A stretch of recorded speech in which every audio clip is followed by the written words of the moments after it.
So I'm Pamela Buchan and I am an Access Leadership College Fellow and I'm an Interdisciplinary Marine Scientist at the University of Exeter.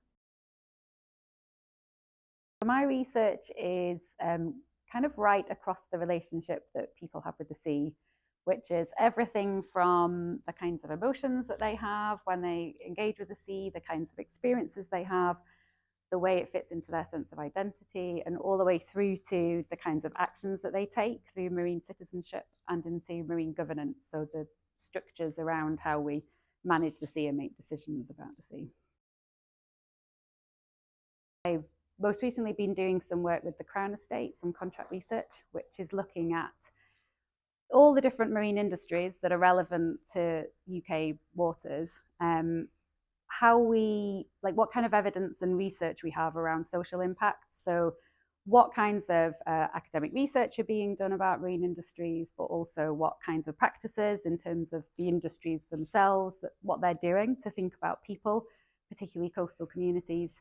And then the idea of the evidence review is to really understand kind of a broader social equity framing of marine governance, and then hopefully the Crown Estate will be able to use this to inform the kind of processes that they have for how they do seabed leasing.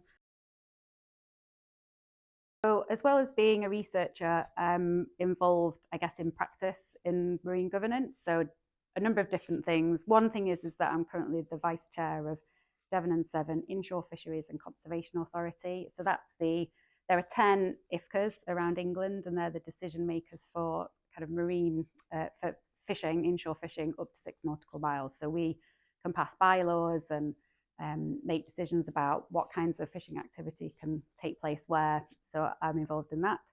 I'm also a port duty holder at the Cattewater Harbour Commissioners, which is our big commercial port in Plymouth, where I live. And so that again it's a trust port. So it's not like a commercial enterprise in the same way that some ports are. So we're really focused on how we deliver like a safe and healthy port for our stakeholders, but that includes environmental issues as well as social issues. So involved in decision making there, particularly around kind of developing sustainability strategies and that kind of thing. So I used to be a councillor for Plymouth City Council. I did that for 4 years until 2022 when I stood down because my research career was becoming so busy. I didn't really have time to do both things.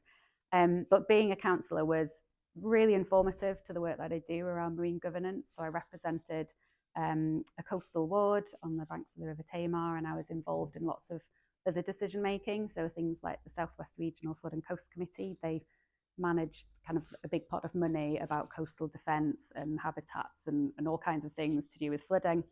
And I was also a representative on the Tamar Estuaries Consultative Forum, which is like a stakeholder kind of coastal partnership for managing the marine protected areas around the Tamar Estuaries complex and out into Plymouth Sound.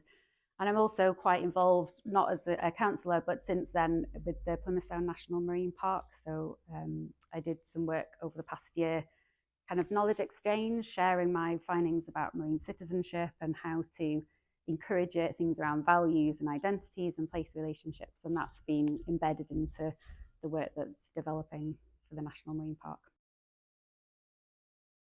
I'm really focused on impact for my research, and it very much overlaps with the other experiences I have in the marine world around different kinds of marine governance and other things, because they give me insight into what's happening for other people, like in other contexts, and then I can learn to translate my research into ways, things that are relevant for them. And so I've been really lucky to have great partnerships that have helped me do that. The Plymouth Sound National Marine Park and also the Ocean Conservation Trust. So I did work with them. They're like an international charity and they run the National Marine Aquarium in Plymouth. So I did work with them around, again, putting my marine citizenship findings into their work because they're really keen on promoting that and going beyond just education and really thinking about experience and how to kind of motivate people to take action.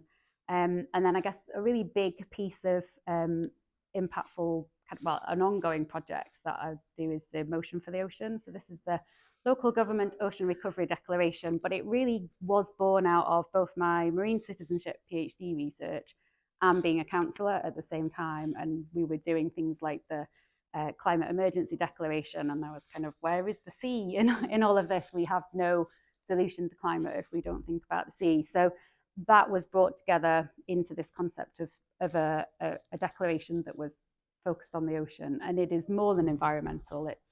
It also thinks about kind of governance and participation and decision making, and economy, and the different ways that we use and interact with the sea. So it's not meant to be just about saving the environment, but actually moving together for sustainability. That's been amazing, and I developed that in partnership with Nicola Bridge from the Ocean Conservation Trust and with Emily Cunningham, who, when we started, she worked for the Local Government Association Coastal Special Interest Group.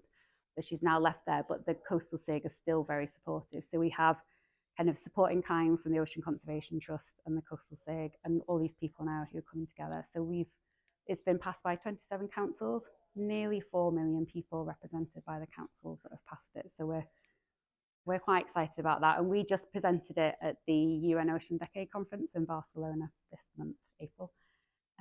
Yeah, we're hoping to take it international.